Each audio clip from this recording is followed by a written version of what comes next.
What is critical theory? What is ideology? And how does it relate to media, marketing, advertising, and communications in general? That is going to be our question. Topics will be the Frankfurt School, which combines Freud and Marx in order to answer this question. Zizek, the guy on your left, who is in the video, that you won't be able to hear his interesting toned voice, but I might play some of the video anyway. And a few other figures. Are they the right readings that they've got for this week? Is it Strinati and Althusser? Yeah? Okay, so you might have had a look at Strinati. He was looking at the Frankfurt School and the culture industry, a famous critique levelled by Adorno, combining elements of Freud and elements of Marx. So what I'm going to do is try and introduce you to what is Freud, what is he on about, why is he useful to criticising culture, and who is Marx, what was he on about, why is he useful to criticising culture, and what aspects of culture are we looking at criticising? The ideological aspects. What's ideology? Just have a look at the word. The first part of it is idea, comes from the word idea, which also means, also when we call someone an idiot, we're telling them that they're in their own world. The inside, something private, right? The idea is in your mind. And logic, study of. So you can almost say ideology means the logic of ideas, a system of ideas that's in your mind that shape how you view the world. So if these glasses were my ideology and I coloured them in rose, I would see the world in a rosy colour. Does that mean the world is this rosy colour, or am I just viewing through those lenses? And what Zizek does is sort of reverse that standard analogy to say that there's a certain type of glasses that we need to put on to see the world the way it is, because ideology is already inside our heads. We're born into it, we're inculcated into it, we're enculturated into it. So we have to put on a special type of lenses, the lenses of what he calls critical theory, so we can sort of work out what's really going on when we're looking at various types of media, from advertising to TV, movies, music, the news, and everything in between, social media. All right, so let's get into it. All right, so the video, which is where there, features, starts off with Zizek just giving analysis of a film from the 80s called They Live, where he comes out and says that basically what I just said, that sort of introduction, that ideology is the trash can. When you eat or consume, you are eating out of the trash can, because ideology means you don't really see what you're really eating. It shapes and distorts your perception in some ways.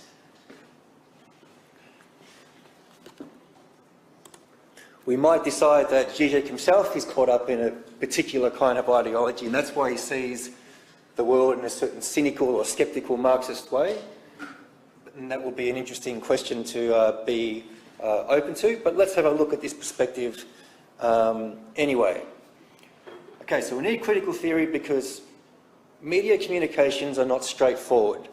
Media, if you look at the word itself, Greek, Latin etymology, actually means some kind of vessel. So in its original Greek use, it meant actually like a vein, a vessel that carries blood from one spot of the body to the other. It mediates it, it channels it. And that's what all communications are doing too. And to create this vessel or this instrument, some things go in, some things go out, some things get filtered out. Some things get filtered out on purpose that maybe you need to know about to give you more truth about what's going on. And this is why critical theory has come in to help us understand some of these phenomena. So in this film, I'll talk over it, but let's get to... All right, so she's introducing this film from the 80s called They Live. He's calling it classic Hollywood Marxist film, where we have this guy, a wanderer, an unemployed worker, who finds this special pair of sunglasses in some abandoned building, And when he puts them on, lo and behold, he is surprised to see that he can see what's behind certain media advertising, billboards, behind the glossy magazine cover. He can see what's the hidden message. So you'll see him doing it right now. So he's like, huh? What? What's this? Some of you might know that that's Rowdy Piper, the former American wrestler from the 80s. Looks a bit like He-Man. But he's looking around, so he looks up at a billboard. Obey? What? Is that what it says on the billboard? And he takes the glasses off? No, it's some kind of like computer ad. And so he's saying, is that really the hidden message behind this like computerised thing? It says obey, conform. Let's look at some other like signs or signifiers. See what's behind the bar. See what's behind the billboard. Come to the Caribbean. Oh yeah, holiday. But why the swimsuit model? He puts on the glasses. Right, let's check it out. Marry and reproduce. Right, keep producing babies for the state, for the workforce. And he's looking at everything else on the magazine stand. No thought, obey, etc., etc. So that's the sort of experiment that's going on there. All right. He's recognised ideology, which we might describe as a partial worldview, taken as if it's the whole story of what's going on. So sometimes it can be filtering stuff out. It can be what's called a lie by omission. So as if what it's saying is a direct lie, it's just by giving you this much of the phenomena instead of all the other bits, it's a disproportionate sort of like representation, which can distort the way we think. And Zizek's going to be really cynical here and say the underlying message is no thought, don't think, don't question. Work, obey, make money, spend it, consume, go into debt, work harder, make more money, make kids so that they can grow up and do the same. But what you never do is question this whole economic structure that puts this system in place and encourages us to be a consumer, part of this consumerist world where everything is supposed to be fantastic because you're consuming these wonderful products. Now, this is a negative Marxist perspective, which Zizek's speaking to from this film. Why don't people want us to think, right? The Marxist perspective would say because big profits are generated by consumerism for the factory and company owners who don't like their activities questioned, because sometimes it can involve things like worker exploitation, environmental destruction, tax evasion, corruption, imperialist wars to crush open markets and secure resources, colonisations, the propping up of dictatorships, terrorism and blowback. So, you know, it's not saying that everything that happens in the capitalist consumerist world is all leads to that, but that's a dimension of what goes on in the corporate or the capitalist world, and that's the part that tends to be filtered out if you want people to continue to invest in this system, consume, keep those profits coming in, and see yourself as part of that system. That's the Marxist perspective. A Marxist perspective is saying this is how we're like deconstructing the capitalist ideology. You know, you might say in return to that, well, this is Zizek or a Marxist viewing through a Marxist ideology, which is an open question. But as we get to the end of this, we'll see what kind of thoughts we might have on that. But as you go home today, walking down Sponston Street, you might look at all the like advertising around and see something like the guy from They Live. Obey, consume, watch TV, buy, sleep, submit, obey, marry and reproduce, work, sleep, conform. Right? Rather than on the surface, it looks like, hooray, buy this product, you'll be the coolest person ever. Yeah, you'll be surrounded by all those like cool-looking models with fantastic hair. Yeah. So this is like the other side of that from a critical Marxist perspective. Now, let's situate Marx intellectually. Discuss a little bit about where he comes from. Usually when we look at the modern world and critical thinking, there's three kind of main figures that we can bring in and bring together. Nietzsche, Freud and Marx. Marx is the first one in the series, 1888, 1883. His focus is on political economy, where the difference between rich and poor comes from. And in his view, it's not that just the rich get to be rich because they're great, fantastic people, industrious, creative, innovative, and that the poor are poor because they didn't try very hard at school, or they don't work hard enough, or they're undisciplined, or they don't have any talent.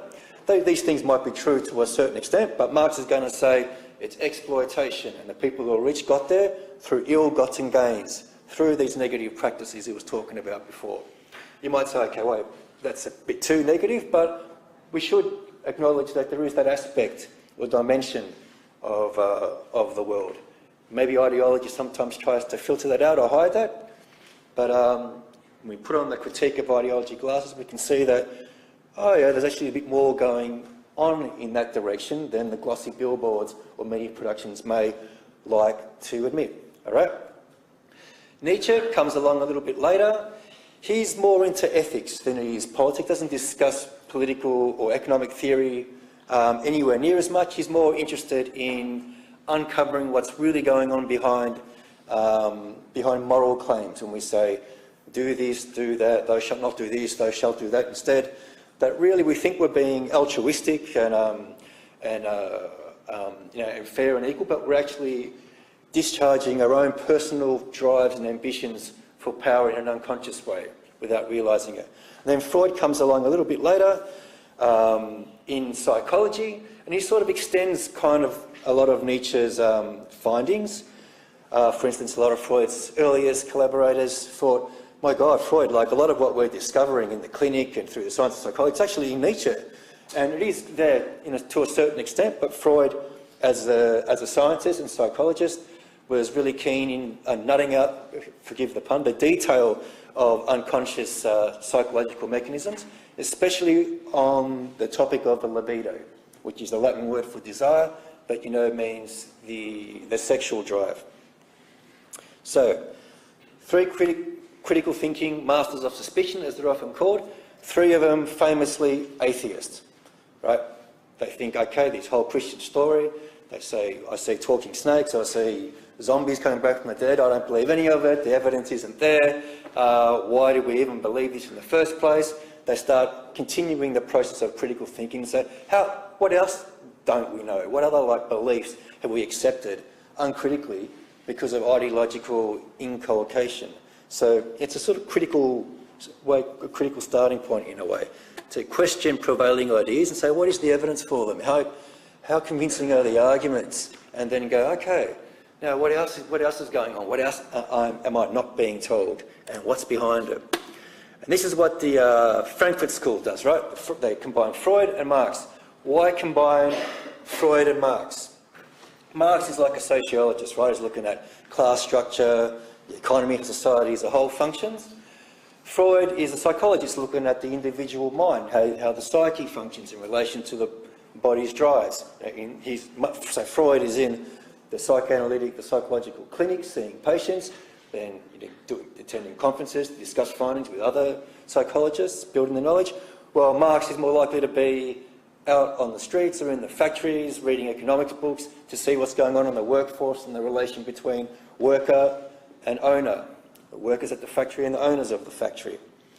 However, by combining them together, certain thinkers, and this is where the Frankfurt School come in, found great merit in it because, say, the psychologists or psychoanalysts might say, why can't we cure the neuroses like we thought we were going to? Like, we got people talking about their traumatic past, we uncovered the blockages, we helped articulate those negative memories better, they're able to uncover more of what their drives unconsciously are doing, they're more okay with them, they don't have to repress them and turn them into crippling symptoms. All right, but they're back, but it's not really helping everyone. Why? Because then they go home and their rent's too high, or there's no jobs anymore, or there's no access to health, or okay, so psychology is not enough. We need some sociological interventions too to make sure we don't fix them like when they're in our clinic, they walk back out into the world, it's really horrible, and they become sick again, right? So that's one way of combining them together. The other side is the sociological side, when people who are into sociology and political activism say, well, why haven't we caused this great socialist revolution where everyone's going to be free and happy and it's going to be some kind of utopian? It's because people still don't understand a lot about their personal sexual issues and the way traumatic memory keeps repeating on them.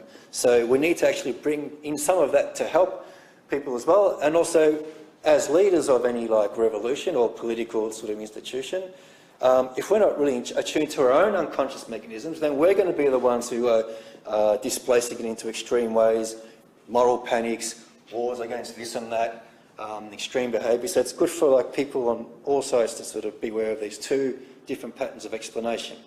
And that's what people like Adorno does in his analysis of culture. All right. Then there's the French context where Zizek and Lacan come in, and also people like Roland Barthes, which you may have, if you did the readings for last week, it would have been the Stuart Bignell reading. Oh, yeah? Yeah? Okay.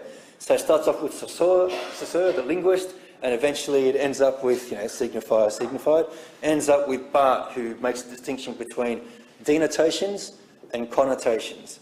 The connotations are the myths or the ideological stories that are invoked that are usually implied but not made explicit until you put on those critique of ideology glasses and say, oh my God, is that what's possibly going on behind the scenes? So Zizek and Lacan, like Roland Barthes, come in more of the French sort of school in the application of this sort of Freudo-Marxist tradition.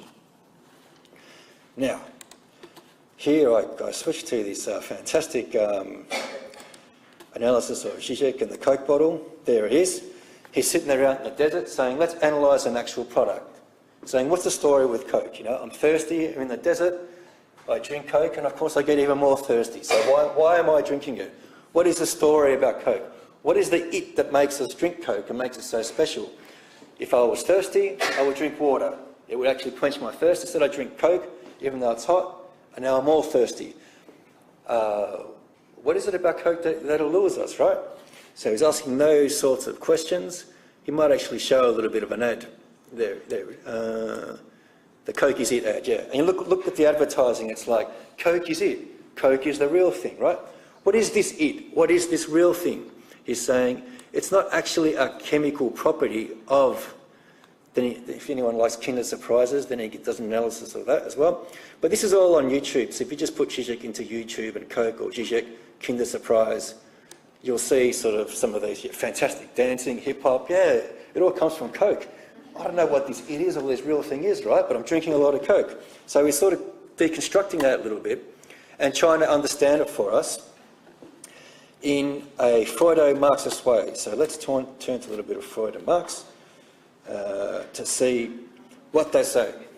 All right, Coke is it, Coke is the real thing, but what actually is this thing or it? If you look at the ingredients on the bottle, it says, you won't see any you won't see it in the ingredients, like sugar, syrup, preservatives, it. It won't be there because it's not actually there as a physical, literal physical thing.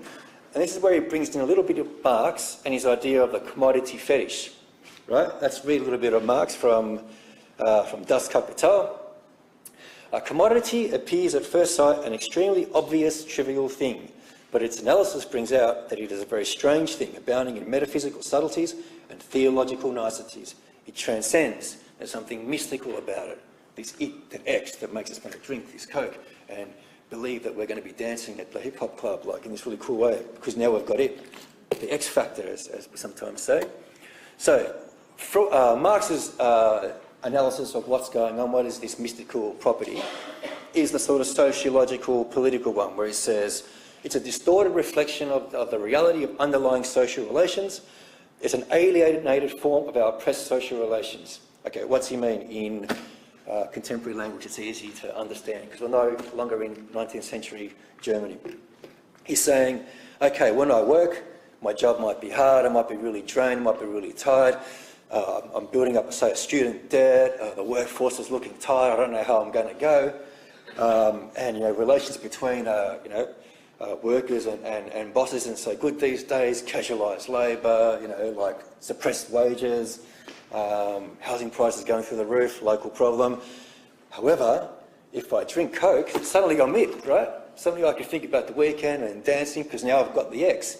And Marx is saying that what gets denied to you in reality gets given to you back on an imaginary level at the level of fantasy to help cover over or nurse the wounds of actual oppressive relations. Right? It is a negative perspective. It's not the whole story. Of course, there's positive aspects of what I'm talking about as well, which you probably, I assume, more familiar with. So it's good to look at some of the negative criticisms as well and see how we can bring them in a constructive way. Now, Freud will come in to talk about more about the sexual aspect of that. Okay, what's he mean? Human beings are basically animals, right? They're the most intelligent animal with language and thinking, of course. They're much more advanced than any other animals, but animals we are nonetheless. And in order to become these socialised creatures where we're moral, where we're decent, where we're logical, where we can think, a lot of our sexual drives need to be pressed down, out of sight. Now, what happens to those drives? Do they disappear? No, they need to be accessed somehow, and that's where a commodity steps in to say, okay, I'm going to be it, I'm going to start on the dance floor, yeah, all that suppressed libidinal energy is going to come back. But then you look at the actual shape of things like the Coke bottle, as Zizek does. What is the shape of the Coke bottle? Why is it a phallic shape? Why is it also the shape of a woman's body, you might also say? What's the significance of the dark colour? There's something excremental about that. If you think about how common the word the excremental word is in English language, we always talk about, at a slang level, giving shit, taking shit, eating crap, watching crap. It's just, I don't know if it's the same in Chinese or wherever else you might be from, but it's one of the ways where you see this repressed drive coming out in a sort of symptomatic form. And this is where semiotics is interesting, because you can sort of use that to just scratch the surface of the sign or the signifier and see what's behind it, and being signified behind the bar. Even the word Coke.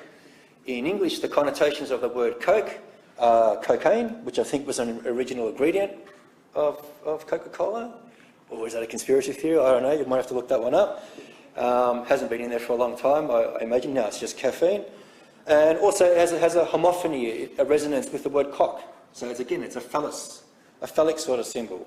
So all the repressed libidinal drives get reaccessed in the form of this kind of located little commodity, which becomes a little fetish object for us. It's like, yeah, all that sort of lost libidinal satisfaction comes back in the form of the Coke bottle, right? And whatever is in the Coke.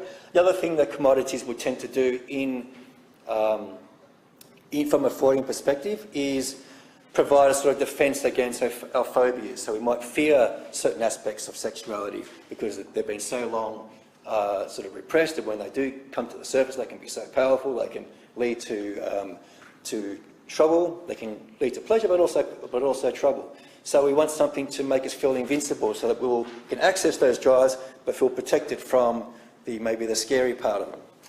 So we want to feel like it. We want to feel like we've got the real thing, so that we're in charge of it. And that's sort of what's going on a little bit in commodity fetishism from the Freudian perspective.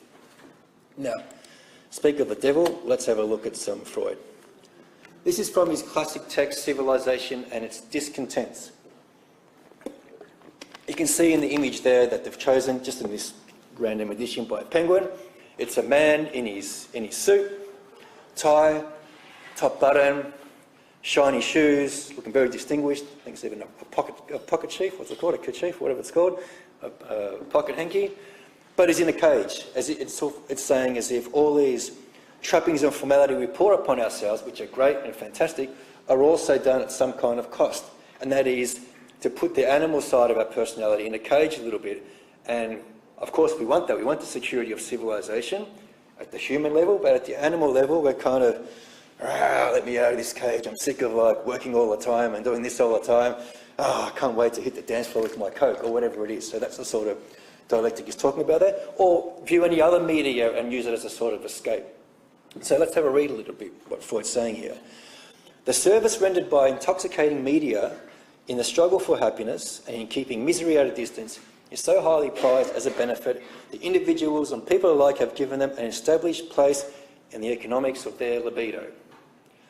Now, by intoxicating media, he's actually talking about things like, say, alcohol or cigarettes or caffeine. But it actually applies, if you think of the old use of the word media and the new one, it actually applies to when we watch TV or movies as well. right? Think about it. When you're watching a movie or listening to a song, like a hip-hop song or R&B, watching a movie like Titanic, for instance, with Leonardo DiCaprio and Kate Winslet, which Zizek does an analysis from, you're using it as a way to kind of get a little bit drunk on the sort of emotion and the fantasy and the escapism. It's a good break from the external world, the reality of the external world, of pressure, your ordinary repetition. Not that life's always that bad, but there's that dimension. So we need a little, sometimes, a kick, right? The drowner of cares. We can forget about the pressure of reality just for a moment. But as Freud said, or as is well known, it is precisely this property of intoxicants which also determines their danger and their injuriousness. So if you started drinking 6 bottles of Coke a day, you'd be in trouble. If you started watching television 24/7, you'd be in trouble. If all you did was watch movies and you never opened up your books to study or work on your assignment, you'd be in trouble. Why would you do that? It's such a stupid thing, right?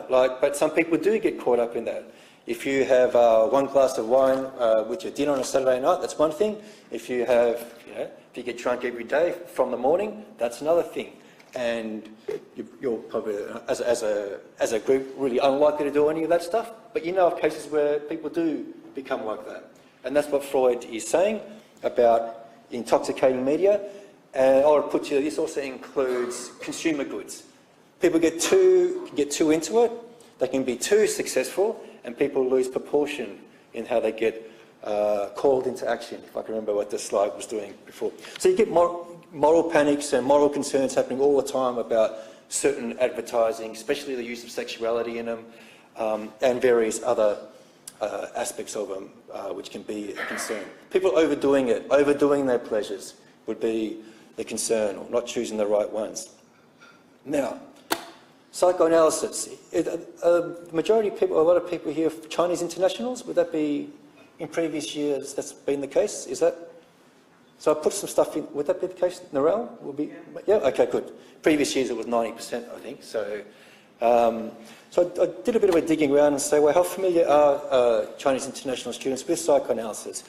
Well, it's come back in, like, since the late 80s, but it was initially banned by the communist government, by Mao, but it has come back in since the late 80s, and we're starting to see some interesting literature about analysts in China, Chinese themselves, starting to use this technique to not only to help individual patients deal with their complicated issues and the pace of change and the traumas of the past, but also to analyse cultural products. So I was reading some accounts and they were saying that a little bit like the West, psychoanalysis is really popular in the humanities, in the arts, because it's very useful for analysing a film, or television, or an ad, and also your cultural products of the past. So people have used psychoanalysis to do so, Freudian analysis of the classic texts of Confucius, or some great plays from like 100 years ago. And so it's more useful to people in the humanities than, say, the more mainstream sort of empirical psychology that you get in like your big sort of hospitals and stuff like that, cognitive behavioural therapy, stuff that deals with your neurochemistry. So, but it still has a sort of place or some popularity in the general therapeutic community as well, which is interesting. So we're actually getting to see some of the things that are going on in the unconscious of the Chinese, average Chinese person, which is similar to what you find in the West, but also different. And it's not to say that everyone, in a particular country has the same experience. It's always going to be different, but it's going to be locally inflected. And so there's this debate as like, do Freudian concepts rooted in Western, traditions of individuality even work, like in a different context of China? So there's that sort of debate, and it's a pretty interesting one. I won't read any of this in too much detail, but this stuff is all on LMS. So if it's interesting to you and you want to see how this relates to your own background, please do just get on there and have a read and see what you think. So this was like a conference that was in 2010. Freudians put China on the couch, ha ha ha. There you go, after the revolution, it was banned, but now it's back in, so you've got Chinese analysts talking about it.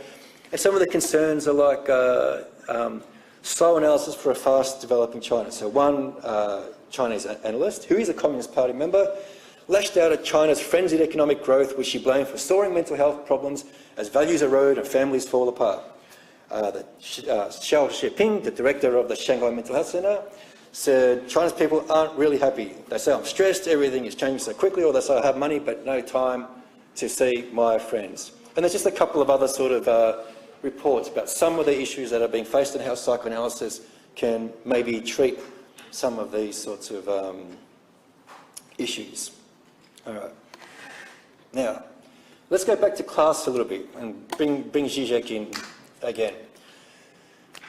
Issue of identity. So Zizek gives this example of what he called the Airpocalypse. He always has the flair for the dramatic, where the smog was so bad one day in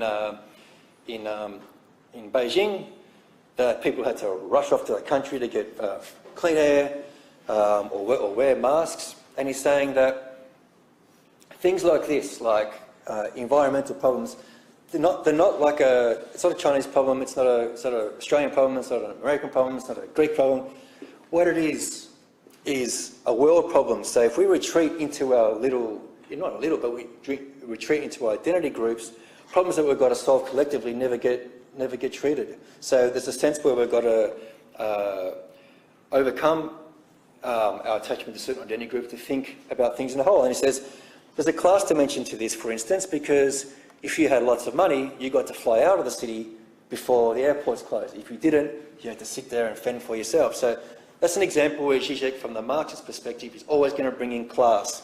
And the Marxists tend to think of everyone as, all the workers as one class and all the bosses as a separate class. So it's a different way of viewing the world.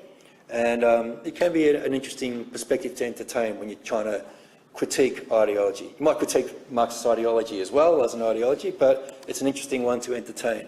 Here's another figure, a neo-Marxist, but an actual professor of economics. He says often what counts as economics is actually basically propaganda. He came to this conclusion when, in his thesis, he examined the type of mathematics used in certain kinds of modelling and demonstrated that the mathematics was wrong. And then, to his surprise, he realised that no one was really interested in using the right mathematics. So he said, why is that? And he said, because Marx was right about them. They're not really interested in doing what they say, they're interested in keeping these exploitative relations going between worker and owner, or as a master-slave relation. That's a very sceptical view of capitalism and the corporate sector you get from the Marxist perspective. One that's popular in the West right now is the idea that, and we've had a couple of, I think Turnbull in Australia, he's the current Prime Minister, is also Australia's richest man. He's got a program of tax cuts for the rich. Because if you cut taxes for the rich with big companies, they'll invest more, which will be more jobs for everyone. Is that true or is that ideology? From the Marxist perspective, it will be, that's ideology. It doesn't really happen. It's basically, and this is where the cynicism comes in, so this little meme down there, rich people getting together saying, ha ha, we told them if they give us tax breaks, all the wealth will trickle down, ha ha ha, gullible fools will believe anything. So that could be an example where we see right-wing ideology, or we criticise ideology from a Marxist perspective. And you'll actually see that the IMF does have discussion papers where they're showing, actually, when we've introduced these policies, they haven't really worked. Sorry guys, didn't mean to interrupt the ideological party, but the facts are showing otherwise. So it's an example of how we might be able to accept things that aren't in our best interest because ideology came in to sort of deceive us a little bit. And that's where someone like Althusser comes in, who was one of the sort of French structuralist Marxists, or Freudo-Marxist, because he used some Freud as well. And he defines ideology as the imaginary relationship we keep to the real conditions of existence. So there's the way things are in the world, right, and the way I view them, right, and that's mediated by ideology, so that how I see the world and myself is kind of distorted. And I can only see this if I step outside that little binary and look, you probably can't hear me now, but look at how I'm perceiving and how the world is from a different perspective. That's when you put on the lenses of critical thinking and try to take that sort of meta perspective. And you try and look at the lookings. Look at the ideas that you're using to compute or understand the world. So again, it's a cynical perspective, and you'll see it come out, especially in the humanities literature. It's one that's sort of very frequent. Now, Althusser had this idea, not this idea, but this theory that there are two ways that usually a ruling class may control its population through the state. One is what he calls the repressive state apparatus, right? Like police, military, courts, prison systems, corporal punishment. This is a picture of the, I think in China it's called the June 4 incident, where in the West it's usually known as the Tiananmen Square massacre, where we had a situation where students protested, students went on hunger strikes, they wanted liberalisation to happen faster than many of the authorities wanted. So eventually they didn't leave, so the tanks came in, the guns came in, and you had a tragedy. Repressive state apparatuses. But what usually happens is you want to stop it from getting to that point, right? So what you do instead is use the ideological state apparatuses, which is things like, oh no, it's one of those dynamic pages. All right, okay, there it is. Stuff like education, or media, or religion, the church, education systems, a family unit, legal systems, so that you're already thinking in the correct ideological terms according to the ruling class, so it doesn't get to the stage where you have to come out with tanks or batons or guns or the police. And that's why the critique of ideology is very important in this topic, because communications, the press, radio, television, cultural texts and spaces, art, sports, books, film, music, is generally where a lot of this sort of, we might call soft power happens, right? So that's the sort of Althuser's cynical perspective. And he says the way ideology sort of like magically comes and makes you think in a certain way is through this process of interpolation. So you saw in the ad you were seeing before with the hair product and stuff, you're being addressed to say, don't you want like this fantastic hair? Then buy this product. You're being addressed to buy into this myth or this story, which may have some merit, may be a little bit false, it depends, to think in their sort of terms. Now, Zizek even attacks like major films like Titanic and says, it's usually seen as a case of Hollywood Marxism, but he says it's pure ideology. Why? That's a bit harsh, isn't it? Oh no. Yeah, let's see if I can. I'll see if I can find it and talk to it a little bit. Where are we? 111.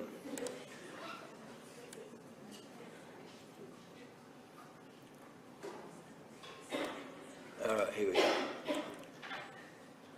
No volume, but his bigger evidence for this is like what you have is a romantic coupling between a rich, powerful lady and a poor, working class Irish boy, down at the bottom of the deck. He hasn't got first class, and he's saying just when they decide, look, when this ship docks, forget it. We're gonna go and continue our relationship. I'm gonna leave my husband, and then that's when the iceberg hits, and that's when Zizek says that's the conservative ideological message of the film. It's saying, that's not going to work. You have to face reality sooner or later. Now you've had your fun. Now off you go. And his big evidence is the fact that she says in that scene, when she realises obviously that he's about to die and he's frozen, she says, "I will never let you go." And then Zizek says, but then she actually pushes him off the side.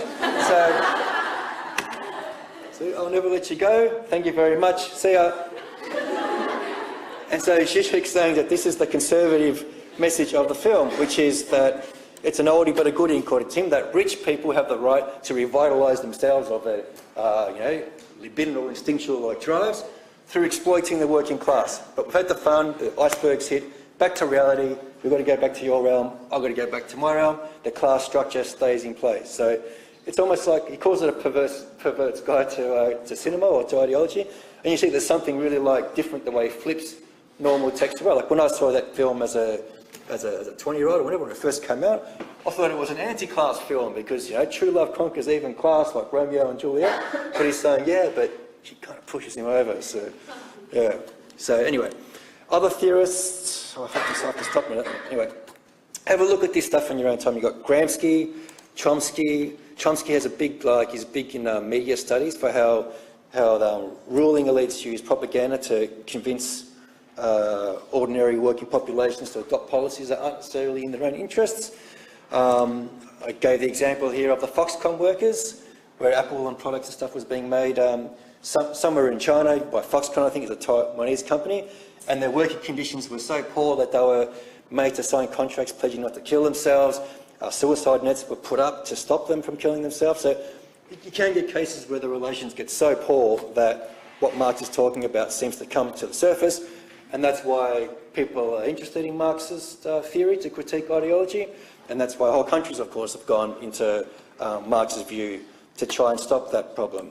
Now, Adorno, he's more interested in culture, so he looks at, say, the music industry, and then he looks at the television industry, and he says there's a sort of repetitive simplisticness about these products that are designed to numb your brain a little bit, like, you know, having too much beer. So you're zonked out, you're not really thinking, and so that when you get back to work, you haven't really like stimulated your mind, you've just zonked it out and been inculcated with these sort of negative, repetitive kind of visions. All right, we've got to finish at 6:10, don't we? So I'll wind up, but one of the critiques of the Freudo-Marxist position is that it can get maybe too elitist or maybe even too Puritan with some of it sort of moralising about people's pleasures. So this is where, like, Nietzsche is good to bring back in, because he sort of wants to allow more space for natural drives and instincts, as long as they're done, you know, in a moderate, structured way. We can't really do without them. So there's a whole tradition of people trying to bring in Nietzsche, say Georges Bataille, Michel Foucault, to maybe counter or maybe amend some of the balances or deficiencies you get in combining Freud and Marx but leaving out Nietzsche. So there's an example of that. One person who's in the media a lot recently is Jordan Peterson. He's using a kind of Jungian version of Freud and Nietzsche to critique cultural Marxism itself as harmful. So if you get on YouTube or the internet tonight, you'll see there's just a ton of traffic about his way of doing it right now. And some of his sort of critique of the way certain moralism works is straight out of the Nietzschean playbook. So if you read Nietzsche's genealogy of morals, you'll see where he's coming up with his critical psychology.